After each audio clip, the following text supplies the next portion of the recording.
All right, everyone, we are back with another deep dive. And this one is going to be a little tough to watch, honestly. If you're a football fan like me, you probably saw what happened to Rashee Rice, the Kansas City wide receiver, during their last game. Yeah. It was, well, let's just say it wasn't pretty. And for those who didn't see it, we're going to break it down, but just, be warned. Yeah. So Rice got tangled up, and it wasn't even with an opponent. It was his own quarterback, Patrick Mahomes. Mahomes went in for a tackle after an interception Right. and ended up colliding with Rice's knee. Now, it's football, right? You expect some contact, but this one's got everyone worried because of how it happened and what it means for a player's knee. And that's what we're diving into today, why this specific injury has folks so concerned. And to help us unpack all of this, we've got our expert here ready to give us the lowdown on, well, knees and football and all of it. Welcome. I'm ready to get schooled. I'm happy to be here. And yeah, it's one of those things in football where what seems like a routine play can actually be really dangerous, especially when you're talking about a joint as complex as the knee. Okay, so let's rewind. We've got some video analysis here, which is always a little hard to watch, but it helps us really see what happened. So could you walk us through it? Absolutely. So the play starts off pretty standard, right? Interception happens. Mahomes, being the competitor that he is, tries to make a tackle. And like a lot of quarterbacks, he instinctively goes low, aiming for the legs, which that's kind of where things start to go wrong. Yeah, you always hear those coaches yell, "Get his legs!" Yeah. So, but in this case, Yeah, in this case, you have this unfortunate combination of factors. You've got Mahomes, who, let's be honest, isn't exactly known for his tackling technique, and he's coming in with a lot of momentum. Then you've got Rice in the wrong place at the wrong time, really. But the detail that makes this whole thing so dangerous is this. Rice's foot is planted when Mahomes hits him. ooh, yeah, right there. His knee looks like it's completely jammed. It is. It is. That planted foot, it essentially becomes an anchor. So you've got Mahomes' momentum hitting that locked knee, and it forces the knee into this extreme hyperextension. It's bending backward farther than it's supposed to. Then on top of that, you've got the rotational force of his foot being twisted. And that's a recipe for disaster, especially when you're talking about the ligaments in the knee. And that's where, like, my brain just goes, oh no, the ligaments.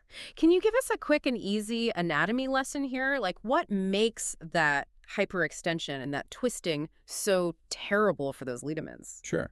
So think of it this way. Your knee is this complex joint, right? You've got bones, cartilage, and these tough bands of tissue. Those are your ligaments. They're like really strong ropes, holding everything together and keeping your knees stable. Okay, yeah, makes sense. So what happens to those ropes, those ligaments in a situation like this? Well, when you get that kind of rapid hyperextension twisting, the ligaments are stretched and yanked around way past their normal limits. And there's one in particular, the lateral collateral ligament, or we call it the LCL. It's on the outside of the knee. It takes a lot of the brunt force in this scenario. So it's the LCL that's really in trouble here. It's a big one, yeah. But it's not the only one, unfortunately. Remember that twisting motion we talked about? Well, that complicates things. There's this whole group of ligaments on the outside of the knee. Doctors call it the posterolateral corner, or PLC for short. And it's like a team of ligaments that all work together to keep the knee stable. A force like we saw in that video.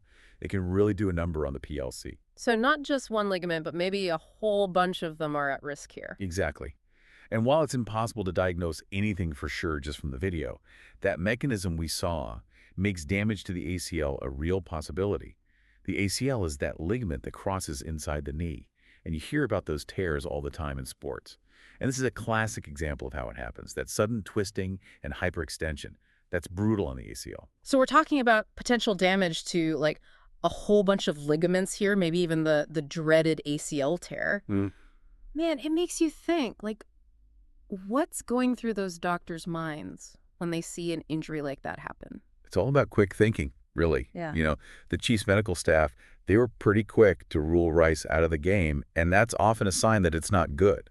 Yeah. You don't usually see a decision like that unless there's concern about a significant injury. Right, right. So what happens right there, like on the sidelines, when something like that happens? Well, the first thing is always to assess the damage, right? Yeah.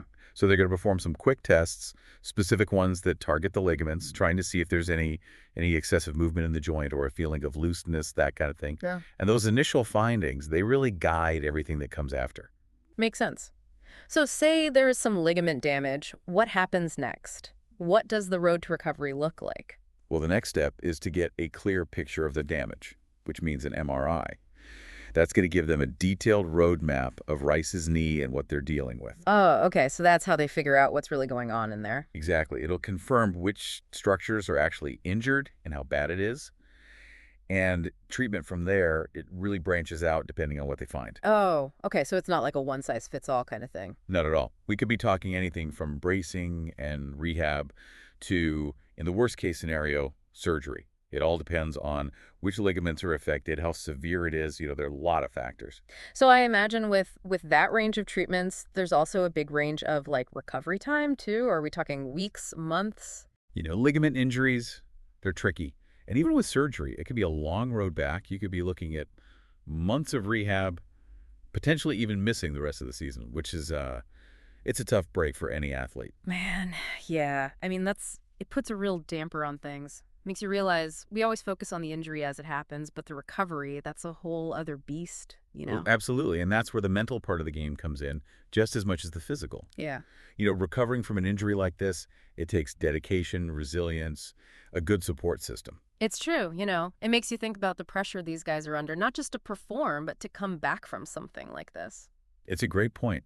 It's easy to forget sometimes that these athletes, they're human beings, right? Hmm. With their own fears and anxieties. An injury like this, it doesn't just affect their knee, it impacts everything. And it makes you wonder, is there anything we can do to, like, lessen these risks? Especially when we're talking about quarterbacks making tackles, which, let's be real, it's not their forte. I think that's the million-dollar question, isn't it? And I think this situation really highlights a bigger issue in the sport. Should quarterbacks who aren't known for their tackling abilities be coached differently? Should we be prioritizing their safety over that split-second tackle attempt?